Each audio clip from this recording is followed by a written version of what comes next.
I trusted my daughter-in-law more than I trusted the doctors. And yet that night, in that freezing hotel room, I turned on the camera and saw her standing beside my wife's bed, not with worry on her face, but with a calm that was terrifying. She didn't call a nurse. She didn't check the machines. She simply leaned down, blocked the lens, and did something a so-called devoted daughter-in-law should never do. In that moment, I understood a painful paradox. The person who took care of my wife the most was also the one making sure she would never wake up. Before I go on, leave a comment and tell me where you're listening from. And if you haven't subscribed yet, please hit subscribe to follow real family stories like this one. Now, let me take you back to the moment when everything first began to crack. I left the farm that morning with a heaviness I couldn't quite name. Winter in Tennessee isn't especially harsh, but my house had been cold from the inside. Not from the wind, but from the silence that had stretched on for 2 years, since the day Martha was laid down in that bed. Isabella walked me all the way to the car. She wore a cream-colored sweater, her hair neatly tied back. Her voice was soft, just gentle enough to make anyone believe she was the perfect daughter-in-law. She reminded me to bring a warm coat. She told me not to worry, that everything at home is taken care of. I nodded. I didn't doubt her. At least, I thought I didn't. 3 days away. An education conference I had agreed to months earlier. A way of convincing myself that my life still had chapters that weren't fully closed. Before leaving, I stood for a long time outside my wife's bedroom. The breathing machine hummed steadily. The monitor still made its familiar sounds.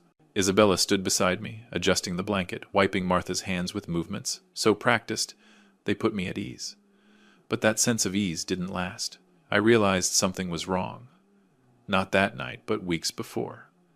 Martha wasn't improving. That alone wasn't unusual. The doctors had been clear that recovery, if it came at all, would be slow. But some things didn't fit any medical explanation. Small bruises began to appear on her arms, faint, but regular. When I asked, Isabella said it was from changing IV lines. She said older skin bruises easily. Julian stood nearby, nodded along, and told me not to wear myself out worrying. Every time I mentioned bringing in another doctor, or moving Martha to a specialized recovery center, the room fell into an uncomfortable silence. Isabella was always the first to speak. Very calm, very reasonable. She talked about costs, about the risks of moving her. She said Martha needed stability, not experiments. Julian cut in more bluntly. He said it would only prolong the pain, and that money was running thin. I listened.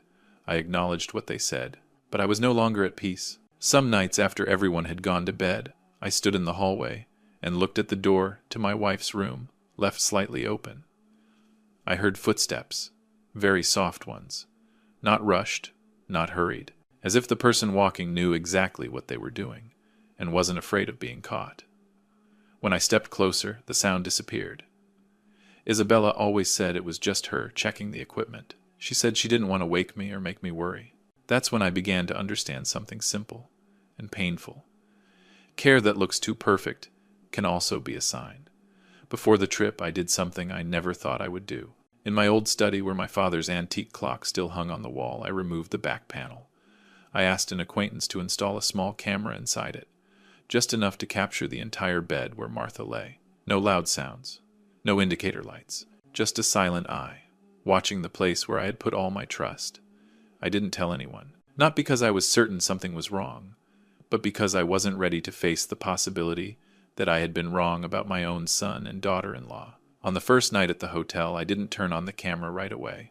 I sat for a long time by the window, looking down at the fog-covered parking lot. I wondered if age had made me suspicious, if years of fear and loss had finally twisted my judgment. I blamed myself for not protecting my wife better. And then, because of those very thoughts, I opened the app. What I saw didn't resemble any form of care I had known. Isabella entered the room without the familiar tray of supplies. No bright lights, no whispered reassurances. She closed the door quietly, like a habit she had repeated many times before. Her face under the dim light no longer carried its usual softness. It was empty, calm, almost cold. I turned off the screen, not because I couldn't bear it, but because I needed time to understand what I had just seen truly meant. I sat there, hands resting on my knees, back straight, the way I used to stand at the lectern. One thought kept repeating in my mind. If I was wrong, I would apologize. But if I was right, then my family had been breaking from the inside for a very long time, and that was only the first night I wasn't home. I didn't sleep that night, not because what I saw was too shocking, but because it was terrifyingly ordinary. There was no rush, no sign of hiding. Isabella moved through that room like someone who was used to never being questioned. Close to midnight, I turned the camera back on. This time I forced myself to watch until the end. Isabella stood beside Martha's bed. The night lamp cast a soft yellow glow, dim enough to blur the edges, but clear enough for me to see every movement. She didn't check the monitor. She didn't adjust the blanket. Instead, she placed a small bag on the table and opened it very slowly, as if she was more afraid of disturbing the air than the person lying there. I saw the vials. No hospital labels. No familiar control seals. She took out a syringe, her hand steady, not a trace of hesitation. When the needle touched the IV bag, my chest tightened. Not because I knew exactly what she was doing, but because I understood something far simpler. This was not a random act. Isabella leaned closer. Very close. Close enough that I saw her lips move. I couldn't hear a sound, but I could read them. Words not meant for anyone else to hear. No tenderness. No pleading. Just quiet confirmations. As if she were speaking to herself more than to Martha. My hand clenched so hard my nails pressed into my skin. In that moment I still hoped I was wrong, that this was some procedure I didn't understand. That medicine had methods beyond the knowledge of a retired old professor. Then Isabella pulled out a thin stack of papers from her bag. She placed them on Martha's chest, aligning them carefully. I recognized them immediately. Legal documents, the kind I had signed hundreds of times in my life. Transfers, authorizations, papers that only matter when the signer is fully conscious. She took Martha's hand. Not the kind of hold meant to comfort, but the kind meant to control. I saw Martha's fingers remain still. No resistance, no cooperation. Isabella leaned even lower. Her face had changed completely now. No trace of devotion.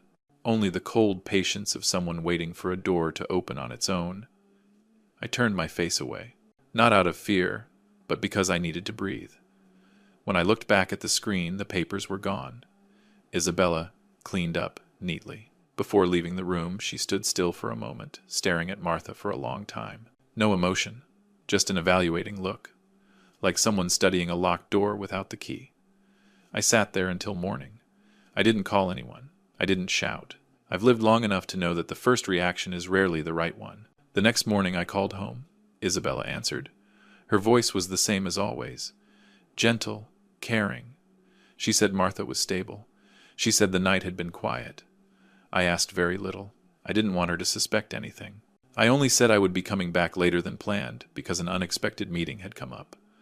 On the second night I turned on the camera earlier. Isabella entered the room again. This time there was no hesitation. Everything moved faster, more decisive. Then I noticed something that sent a chill down my spine. She knew exactly when I usually checked the camera. She avoided looking directly at the antique clock, but she always positioned herself in the deepest blind spot. As she was about to leave, the door opened. Julian walked in. For a brief moment I still held on to a fragile hope that my son didn't know, that he would ask questions, that he would stop it, but Julian did nothing. He just stood there, looked at his wife, then glanced toward the bed. I saw his lips move. A short question, practical, empty of a son's emotion. Isabella nodded. Julian spoke again. This time I read it clearly. He mentioned the lawyer. He mentioned timing. He said that if this condition continued, everything would be easier to handle. I understood then. Neither of them wanted Martha to pass on. At least, not quickly. What they needed was prolonged silence. A body still alive, but without a voice. An existence legal enough to lock every door of objection. I watched Julian open the bookshelf in my study. He searched through it calmly. No rush. He knew exactly where I kept my papers. Isabella stood guard at the door. They moved together with small, familiar gestures. So practiced that I knew this was not a plan formed overnight. I turned off the camera, not because I had seen enough evidence, but because I had realized something even harder to accept. If I went back right now, I would be the final obstacle, and obstacles are always removed in the quietest way possible. I sat in that hotel room so still I could hear the wall clock ticking each second. There was no longer a question of, is it happening? Only when. And I knew that if I didn't act in time, that silence would last forever. I didn't leave that chair until the sun was fully up. When the first light slipped through the hotel curtains, I finally stood, washed my face with cold water, and looked straight into the mirror. The man staring back at me looked older than I remembered, but his eyes were different. They no longer hesitated. I understood then that what I had witnessed wasn't a moment of poor judgment. It was a system, carefully built. Isabella had the knowledge. Julian had the motive, and they both had time.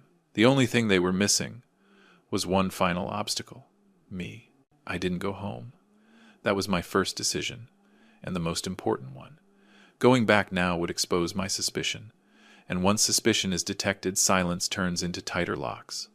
I called Julian first. I let my voice sound tired, deliberately slow. I told him my car had trouble on the way back, that I'd have to stay one more night. Julian was quiet for a few seconds. That pause told me more than any answer. Then he said not to worry, that everything at home was the same as always. The same as always. A phrase far too neat for something running this smoothly. Right after that call, I contacted an old friend, not because of blind trust, but because he's the kind of man who doesn't ask unnecessary questions.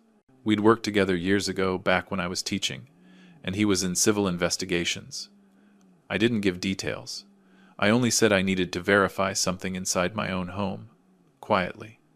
He understood immediately. That afternoon I received another call, this time from Isabella.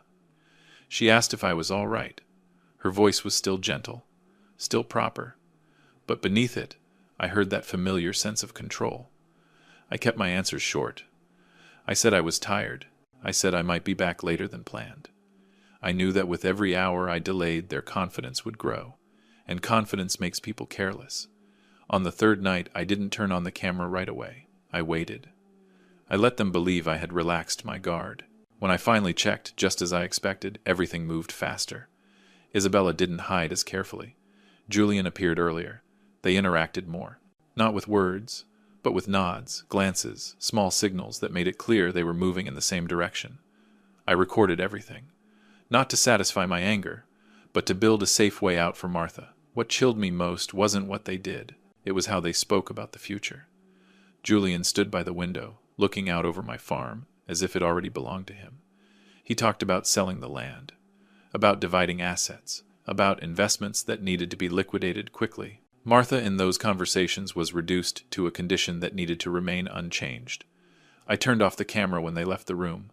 I knew I was running out of time. Once the documents were found, once guardianship was activated, everything would become far more complicated. And I also knew that a direct confrontation wouldn't just be against two people, but against a story they had already prepared, one that favored them. I called a doctor I had worked with years ago on a medical education research project, not to ask for a diagnosis, but to ask one simple question. If someone shows signs of recovery, but is being kept in an unresponsive state, can that be detected?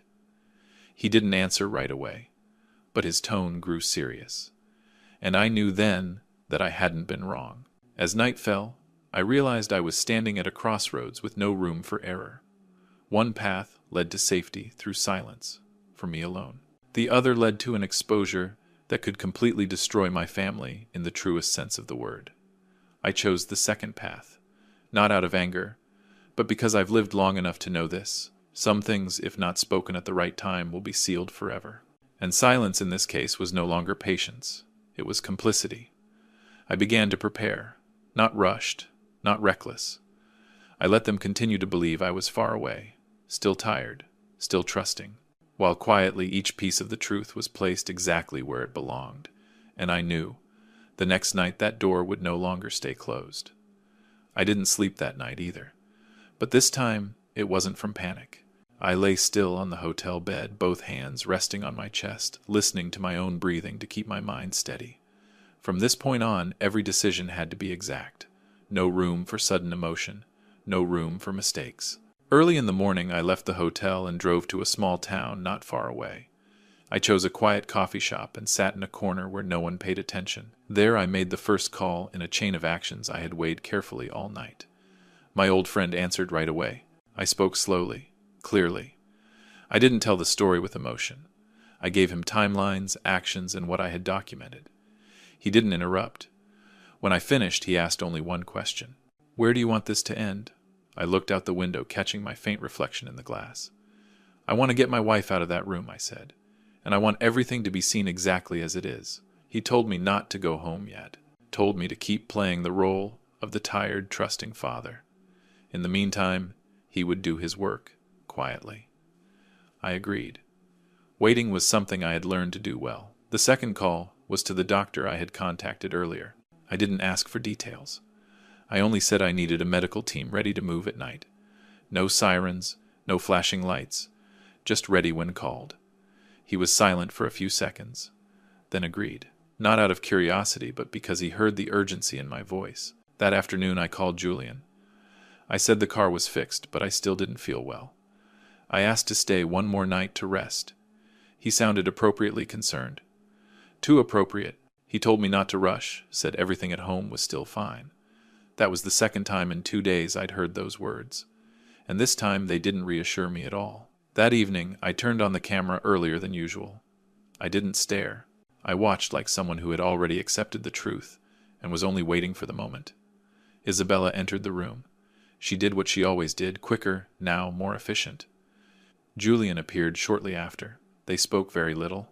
I could tell they were trying to keep everything contained, as if they knew time was no longer on their side. Close to midnight, my phone vibrated softly. A short message from my old friend.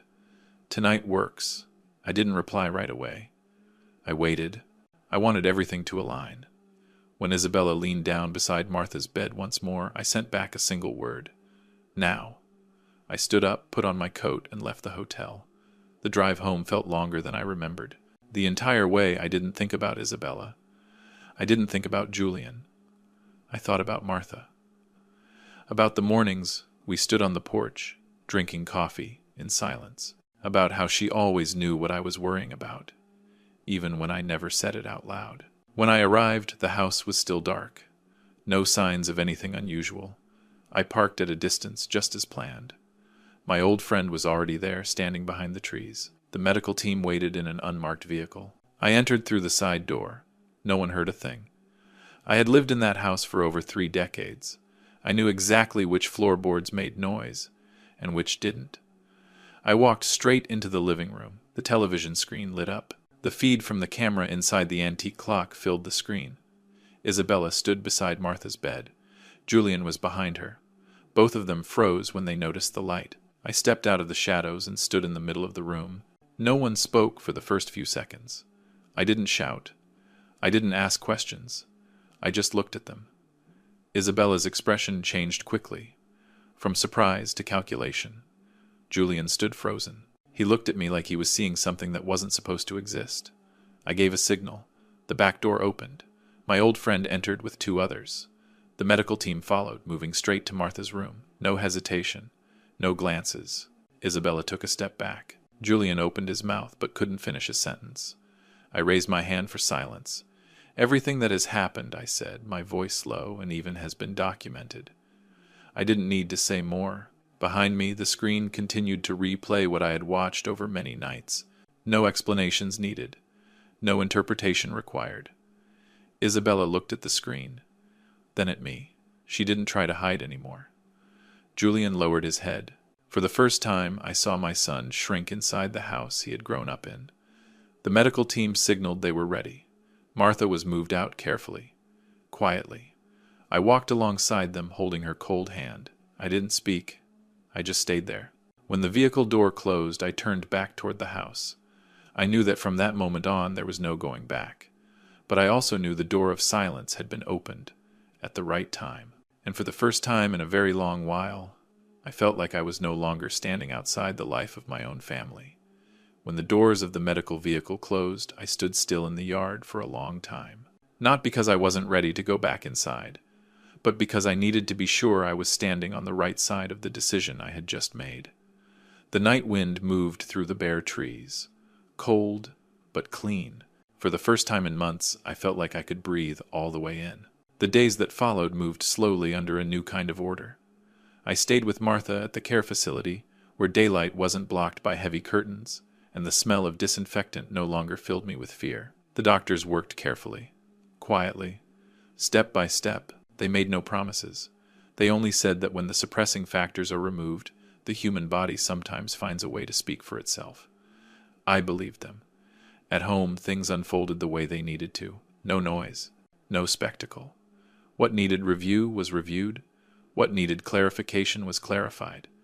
I didn't retell the story with heavy words.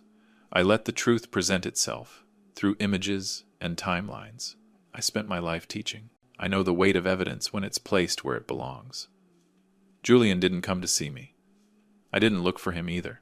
Some distances don't need to be closed right away. As for Isabella, she no longer existed in my daily life. Everything related to her followed its own path without me standing over it.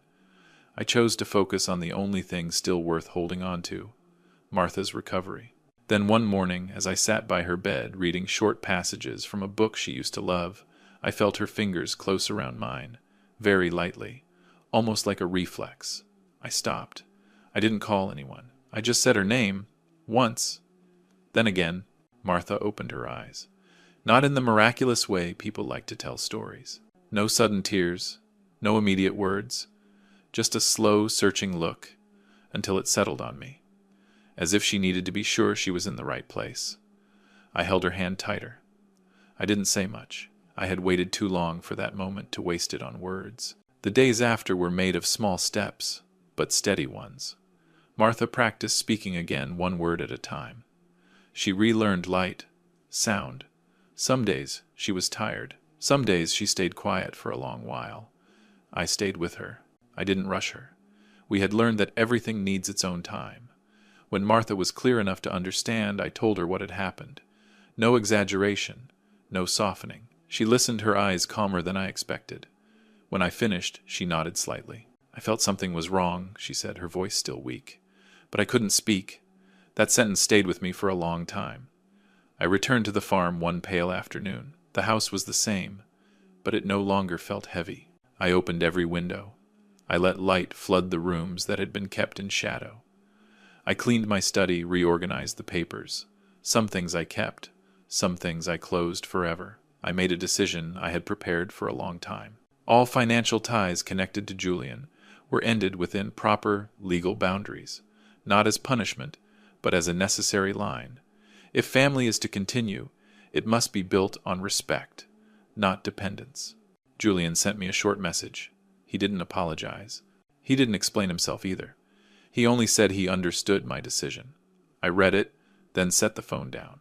Some relationships need to be left alone so each person can carry responsibility for their own life. Martha and I slowly returned to our old routines. Morning coffee on the porch. Slow walks along the path behind the house. We spoke less than before, but every word was clearer. No assumptions, no long, loaded silences. One morning as the sun rose over the trees, Martha placed her hand on mine. "You did the right thing," she said. I didn't answer right away. I looked out over the field as the mist lifted. "I only did what needed to be done," I said. "I'm not telling this story to seek sympathy. I'm telling it because some truths need to be spoken in the calmest voice possible. Sometimes danger doesn't come from loud hostility, but from care that looks too perfect. Sometimes protecting your family doesn't mean keeping everything intact, but having the courage to open doors that have been closed for far too long. When night falls, I turn off the lights and stand on the porch for a while. Martha sleeps peacefully inside. The farm returns to its familiar rhythm. I know that life won't be easier from here on, but it will be more honest. And for me, that's enough. If you've listened all the way to the end, thank you for staying with my story. If it made you pause and think, please hit. Share it with someone who might need to hear it. And subscribe so you don't miss other stories. Quiet ones, but truthful. The message I want to leave you with is simple. Sometimes the most dangerous things don't come from open hostility, but from false care and prolonged silence. Listen to your instincts. Notice the smallest changes, and don't be afraid to set boundaries, even with family. Family isn't where we close our eyes and trust blindly. It's where we treat each other with respect and responsibility. Thank you for listening, and I wish you the clarity to protect what truly matters in your life.